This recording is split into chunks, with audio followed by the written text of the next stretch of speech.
정답은 5번입니다. 다이어트에 도움이 되는 영양제. 1. 유청 단백질 파우더. 운동 이후의 단백질 섭취는 근육을 회복하고 성장에 도움이 되고 근육이 체지방을 연소하는 데 필수적인 대사적 활동을 하게 된다. 따라서 체중 감량에 도움이 된다. 일반적으로는 체중 1kg당 1 내지는 1.5g의 단백질을 섭취하는 것이 권장된다. 예를 들어 70kg의 체중을 가진 사람은 하루에 약 70g에서 105g의 단백질을 섭취하는 것이 권장된다. 이는 체중 감량을 목적으로 하면서도 근육량을 유지하거나 증가시키기 위한 양이다. 유청 단백질은 단백질 섭취의 보충제로 사용되므로 식사를 대체해서는 안 된다.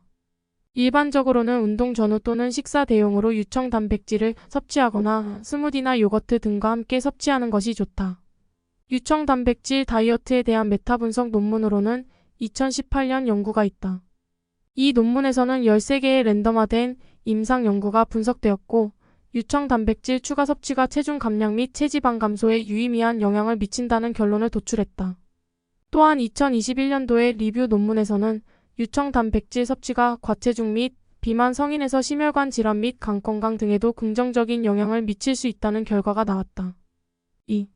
식이섬유 파우더. 식이섬유는 소화가 잘 되지 않아 위장관을 통과하면서 체내에 머무르는 섬유질이다. 이러한 성질 때문에 식이섬유는 포만감을 느끼게 해주고 식사량을 줄이는 데 도움을 줄 수 있다. 또한 식이섬유가 소화되는 과정에서 열량을 소모하므로 칼로리 섭취를 제한하면서도 영양분을 충분히 섭취할 수 있다. 식이섬유는 혈당 조절에도 도움이 된다. 소화가 느리게 일어나기 때문에 혈당이 천천히 상승하고 인슐린 분비가 조절된다. 이는 체중 감량과 관련된 대사질환이나 당뇨병 예방에도 도움을 줄 수 있다. 하지만 식이섬유는 단독으로 체중을 감량시키는 것은 아니다. 식이섬유가 풍부한 과일, 채소, 견과류, 곡류 등의 식품을 균형 있게 섭취하는 것이 중요하다. 또한 식이섬유가 많이 들어있는 식품을 섭취할 때는 충분한 물과 함께 섭취하여 소화를 원활히 하고 체내에 머무르는 식이섬유 양이 지나치게 많아지지 않도록 주의해야 한다. 식이섬유 파이버와 다이어트에 대한 논문 중 하나는 2021년의 논문이 있다. 이 논문에서는 식이섬유가 심혈관 질환 예방에 효과적이라는 것을 확인했다. 또한 식이섬유 섭취가 체중 감량에도 도움이 되며 이는 식이섬유가 포만감을 증가시켜 식사량을 감소시키는 것과 관련이 있다는 것을 밝혀져서 2020년 논문이 있다. 이 논문에서는 19개의 랜덤화된 임상 연구가 분석되었고 식이섬유 섭취가 체중 감량과 체지방 감소에 유의미한 효과를 미쳤다는 결론을 도출했다. 식이섬유의 1일 권장량은 성인 남성의 경우 30에서 38g, 성인 여성의 경우 21에서 25g이다. 하지만 일반적으로 많이 섭취하는 것이 좋으므로 1일에 40g 이상의 식이섬유를 섭취하는 것이 권장된다. 식이섬유를 섭취하는 가장 좋은 방법은 과일, 채소, 곡류, 콩류, 견과류 등 다양한 종류의 고선도 식품을 섭취하는 것이다. 또한 고선도 식품 외에도 고선도 식품에 추가하여 식이섬유 섭취량을 늘릴 수 있는 방법도 있다. 예를 들어 시리얼에 견과류나 과일을 추가하거나 샐러드에 견과류나 콩류를 추가하는 것이다. 식이섬유를 많이 함유하는 대표적인 식품으로는 당근, 브로콜리, 시금치, 파인애플, 블루베리, 귀리, 보리, 검은콩, 콩, 참깨씨, 아몬드, 호두 등이 있다. 참고. 차전자피는 식이섬유를 포함하고 있어 소화를 도와주고 배변 활동을 촉진시켜 체내 폐기물과 독소를 제거하는 데 도움을 줄 수 있다. 이는 식이섬유가 체내에 머무르면서 배출되는 체내 폐기물의 양을 증가시키고 변비를 예방하는 데 도움이 되기 때문이다. 물에 잘 녹지 않으므로 섭취 시 물에 녹인 후 섭취하는 것이 좋다. 너무 많은 양을 섭취하면 소화 문제를 일으킬 수 있으므로 처음에는 적은 양부터 시작하여 천천히 늘려가며 섭취하는 것이 좋다. 또한 식사와 함께 섭취하는 것이 좋으며 건강한 식습관과 함께 적절히 섭취하는 것이 좋다. 또한 칼로리가 매우 낮기 때문에 다이어트 식단에 좋은 선택이다. 차전자피를 먹으면 포만감을 느끼기 때문에 적은 양으로도 만족감을 느끼며 다른 음식들보다 덜 먹을 가능성이 높다. 이러한 이유로 다이어트 중인 사람들에게 추천되는 건강한 식품 중 하나이다. 그러나 단독으로는 다이어트 효과가 높지 않다. 적절한 식습관과 운동을 유지하면서 추가하여 섭취하는 것이 좋다. 또한 차전자피를 섭취할 때는 충분한 물과 함께 섭취하여 소화를 원활하게 하고 섭취량을 지나치게 많이 하지 않도록 주의해야 한다. 1일 권장 용량은 10에서 25g이다. 차전자피와 다이어트에 대한 메타 분석 논문으로 2010년 것이 있다. 이 논문에서는 11개의 랜덤화된 임상 연구가 분석되었고, 차전차피 녹차를 복용한 경우 체중 감량과 체지방 감소가 유의미하게 관찰되었다는 결과가 나왔다. 또 다른 메타 분석으로는 2019에 발표된 것이 있다. 이 논문에서는 17개의 랜덤화된 임상 연구가 분석되었고, 차전차피 녹차 섭취가 체중 감량과 혈당 및 혈압 등 대사 측정 지표의 개선에 유의미한 효과를 미쳤다는 결론을 도출했다. 참고. 글루코만나는 인슐린의 분비를 조절하여 혈당을 일정 수준으로 유지시켜준다. 이로 인해 혈당의 급격한 상승과 하강을 예방하며 급격한 혈당 변화로 인한 식욕 증가와 체중 증가를 예방할 수 있다. 또한 글루코만나는 지방 산화를 촉진시켜 체지방 감소에도 도움을 줄 수 있다. 이는 지방 분해를 촉진시키고 에너지로 전환시키기 때문이다. 글루코만난과 다이어트에 대한 메타 분석 논문이 여러 개 있다. 글루코만난은 식이섬유의 일종으로 수분을 흡수하여 부피를 증가시키고 포만감을 높이는 효과가 있어 다이어트에 도움이 될 수 있다. 하나의 연구는 2015년 논문이다. 이 논문에서는 14개의 랜덤화된 임상 연구가 분석되었고, 글루코만난 섭취가 체중 감량과 체지방 감소에 유의미한 효과를 미쳤다는 결과가 나왔다. 또 다른 메타 분석 논문으로는 2019 발표된 것이 있다. 이 논문에서는 14개의 랜덤화된 임상 연구가 분석되었고, 글루코만난 섭취가 체중 감량과 체지방 감소에 유의미한 효과를 미쳤다는 결론을 도출했다. 글루코만난은 대부분 체중 감량을 위해 보충제로 충분한 물과 함께 섭취된다. 일반적으로 하루에 권장되는 글루코만난 섭취량은 3000에서 4500mg이다. 3. 알파리포산은 지방의 흡수를 감소시켜 체지방이 축적되는 것을 예방할 수 있다. 이로 인해 체중을 감량시키는 데 도움이 된다. 또한 알파리포산은 인슐린 저항성을 감소시켜 혈당 조절에도 도움을 줄 수 있다. 인슐린 저항성은 체내 지방의 축적과 관련이 있기 때문에 알파리포산은 체중 감량에 이점을 줄 수 있다. 알파리포산과 다이어트에 대한 메타 분석 논문이 여러 개 있다. 알파리포산은 항산화 효과가 있어 체내 대사를 조절하고 지방산 분해 및 에너지 대사를 촉진하는 등 다이어트에 도움이 될 수 있다. 2020년의 연구를 소개한다. 이 논문에서는 11개의 랜덤화된 임상 연구가 분석되었고, 알파리포산 섭취가 혈당 조절과 지질 대사에 유의미한 효과를 미쳤다는 결과가 나왔다. 또 다른 메타 분석 논문으로는 2021년에 발표가 있다. 이 논문에서는 14개의 랜덤화된 임상 연구가 분석되었고, 알파리포산 섭취가 체중 감량과 체지방 감소에 유의미한 효과를 미쳤다는 결론을 도출했다. 1일 권장량은 정해져 있지 않으나 대부분의 연구에서 하루에 600mg 이하의 알파리포산을 섭취하는 것으로 안전하다고 판단하고 있다. 4. L카르니틴은 지방 산화에 중요한 역할을 하는 아미노산이다.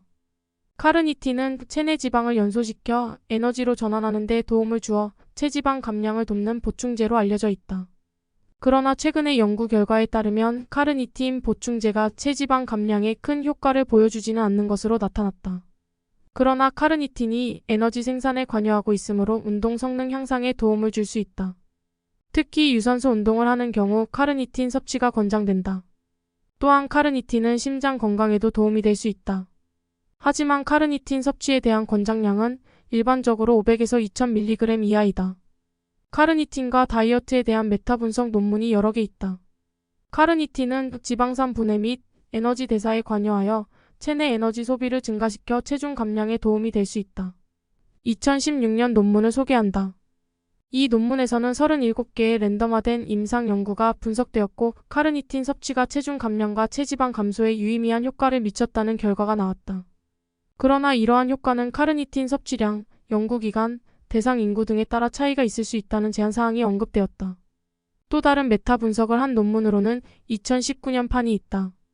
이 논문에서는 11개의 랜덤화된 임상 연구가 분석되었고, 카르니틴 섭취가 체중 감량과 체지방 감소에 유의미한 효과를 미쳤다는 결론을 도출했다. 그러나 이러한 효과도 섭취량, 연구기간, 대상 인구 등에 따라 차이가 있을 수 있다는 제한사항이 언급되었다. 5. 하이드록시트립토판 천연 물질로 체내에서 세로토닌 신경 전달 물질을 합성하는 중요한 역할을 한다. 일부 연구에서는 하이드록시트립토판과 식욕 억제와 체중 감량에 도움이 된다는 결과가 나왔다. 하이드록시트립토판 보충제의 권장 용량은 50에서 400mg이며 개인의 몸 상태, 목적 및 다른 요인에 따라 다를 수 있다. HCA는 과일인 가르시니아 열매에서 추출한 화합물로 지방 생성을 억제하고 식욕을 억제하여 체중 감량에 도움이 될 수 있다는 주장이 있다. 하지만 HCA에 대한 메타 분석 논문들은 상반된 결과를 보고하고 있다. 예를 들어 2011에 발표된 논문에서는 12개의 임상 연구가 분석되었고 HCA가 체중 감량을 유발할 수 있다는 결과를 보고했다.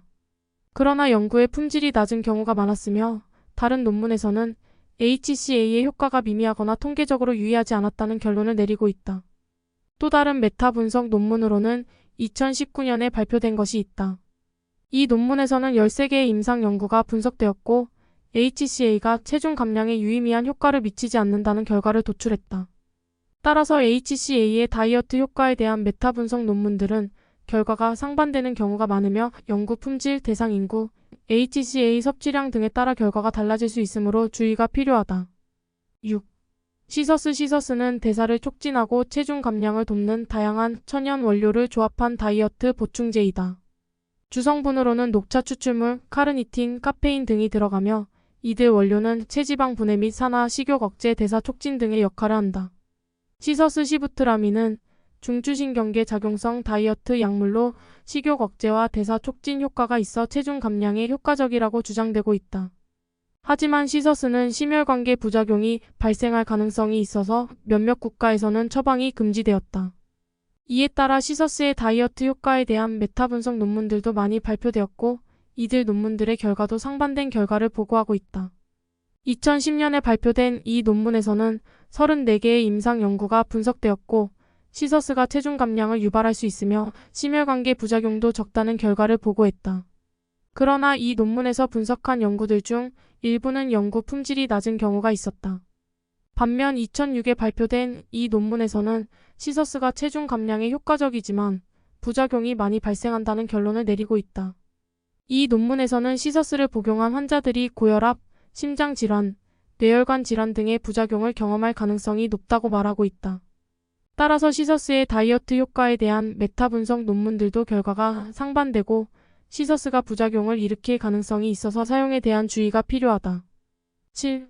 프로바이오틱스는 장내 세균 균주의 균형을 유지하고 소화기 건강을 개선하여 체중 감량에 도움을 줄 수 있다. 장내 세균 균주의 균형이 깨어지면 소화기 건강이 악화되어 음식물이 제대로 소화되지 않을 수 있고 이로 인해 체중 증가와 대사 증후군 등의 건강 문제가 발생할 수 있다. 하지만 프로바이오틱스 복용만으로 체중 감량 효과를 기대하기에는 한계가 있으며 규칙적인 운동과 건강한 식습관과 함께 복용해야 최적의 결과를 얻을 수 있다. 2018년에 발표된 논문은 14개의 무작위 대조 연구를 분석하여 프로바이오틱스가 체중 감량, 체성분, 허리 둘레 등에 미치는 효과를 평가했다. 결과적으로 프로바이오틱스 다이어트는 체중 감량 및 체지방 감소에 유의한 영향을 미친 것으로 나타났다. 그러나 허리 둘레에 대한 효과는 유의미하지 않았다. 8. 녹차 추출물 신진 대사량을 증가시켜 체지방 연소를 돕는 카페인이 함유되어 있다. 이로 인해 대사가 촉진되어 체지방 연소가 더욱 원활해지며 체중 감량 효과가 있을 수 있다. 또한 녹차 추출물은 카테킨이라는 폴리페놀 성분이 함유되어 있다. 카테킨은 지방의 산화를 방지하여 체지방의 증가를 억제하고 식욕 억제 효과가 있어 다이어트에 도움을 줄 수 있다. 또한 카테킨은 혈당 조절에도 도움을 주어 대사 증후군 예방에도 효과적이다. 녹차 추출물과 다이어트에 관한 메타 분석 논문 중 하나는 2012년에 발표된 논문으로 운동으로 인한 산화 스트레스에 녹차 추출물의 섭취가 미치는 효과를 평가하기 위해 16명의 남성 스프린터를 대상으로 실시한 무작위 대조 연구를 분석하였다. 결과적으로 녹차 추출물 섭취는 운동으로 인한 산화 스트레스를 감소시키는 데 유의한 효과를 미쳤다. 9. 오메가3 지방산 체내 염증을 줄이는 데 도움이 되며 이는 비만과 관련된 많은 질병의 위험을 줄일 수 있다. 또한 오메가3는 혈당 조절에도 도움이 되어 인슐린 저항성을 감소시키는 데 도움이 될 수 있다. 오메가3가 다이어트에 도움이 되는 또 다른 이유는 포만감을 느끼게 해주는 데 도움이 되기 때문이다. 오메가3는 뇌에서 포만감을 제어하는 호르몬인 레프틴을 증가시키는 데 도움이 된다. 이는 음식 섭취를 줄이고 식욕을 억제하여 다이어트를 돕는 데 도움이 될 수 있다. 또한 오메가3는 근육량을 유지하고 근육 손상을 예방하는 데 도움이 된다. 이는 다이어트 중에 근육을 유지하는 데 도움이 되며 대신 체지방을 감소시킬 수 있다. 오메가3 지방산과 다이어트에 관한 메타 분석 논문 중 하나는 2018년에 발표된 논문으로 21개의 무작위 대조 연구를 분석하여 오메가3 지방산 섭취가 체중 감량 및 체지방 감소에 미치는 효과를 평가하였다. 결과적으로 오메가3 지방산 섭취는 체중 감량과 체지방 감소에 유의한 효과를 미쳤다. 또한 오메가3 지방산 섭취는 혈당 및 혈압 강화에도 유의한 영향을 미친 것으로 나타났다. 10. 비타민 D 체지방 감소에 도움이 될 수 있다. 비타민 D 결핍은 체내에서 지방을 축적하고 근육량을 감소시킬 수 있는 대사 장애를 유발할 수 있다. 또한 비타민 D는 인슐린 저항성을 감소시키고 혈당 조절을 돕는 데 도움이 될 수 있다. 또한 일부 연구는 비타민 D 결핍과 비만 사이에 연관성이 있을 수 있다는 것을 제안한다. 비타민 D 수치가 높은 사람들은 체지방의 축적이 적고 대사 활동이 더 활발하다는 것이 연구 결과로 나왔다. 비타민 D와 다이어트에 관한 메타 분석 논문 중 하나는 2015년에 발표된 논문으로 10명의 비만과 과체중 여성을 대상으로 실시한 무작위 대조 연구를 분석하여 비타민 D 섭취가 체중 감량, 혈당 지표 및 지질 프로파일에 미치는 효과를 평가하였다. 결과적으로 비타민 D 섭취는 체중 감량과 혈당 지표 강화에 유의한 효과를 미쳤으나 지질 프로파일에는 유의한 영향을 미치지 않았다.